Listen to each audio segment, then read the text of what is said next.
আবার একটি নতুন রেসিপি নিয়ে আপনাদের পাশে চলে এলাম। খেসারি ডাল, মুরগির মাংস, টক দই আর আলু দিয়ে রেসিপিটি শুরু থেকে শেষ পর্যন্ত দেখবেন। সাবস্ক্রাইব করবেন, সঙ্গে থাকবেন, পাশে থাকবেন। গরম হয়ে গেছে, দিচ্ছি পেঁয়াজ কুচি,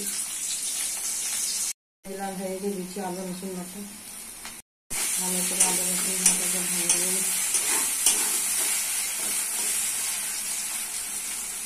রসুন লাল হয়ে গেছে, দিচ্ছি মশলা। হলুদ গুঁড়ো 1 চামচ, লঙ্কা গুঁড়ো 1 চামচ, জিরা গুঁড়ো 1 চামচ, ধনে গুঁড়ো 1 চামচ, লবণ 1 চামচ। মশলা ভালো করে কষে নিতে হবে। মশলা কষা হয়ে গেছে, দিচ্ছি টক দই। টক দই দিয়ে ভালো করে মশলা কষতে হবে।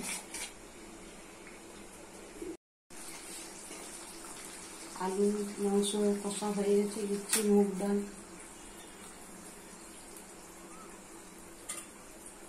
ভালো করে কষে নিতে হবে। চাপা দিয়ে রান্না করে নিতে হবে। হালকা আছে এইভাবে কষে দিতে হবে, তলাতে বসে যেতে পারে।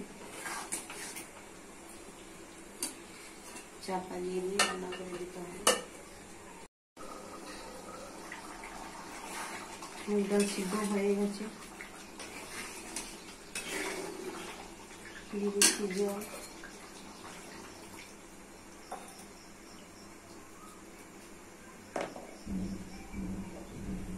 দিয়ে দিচ্ছি গরম মশলা।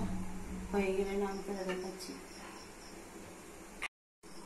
রেসিপিটি রেডি হয়ে গেছে। কত সুন্দর, কত কালারফুল, কত টেস্টি। বাড়িতে করে খাবেন, পরিবারকে করে খাবেন। সাবস্ক্রাইব করবেন, সঙ্গে থাকবেন, পাশে থাকবেন।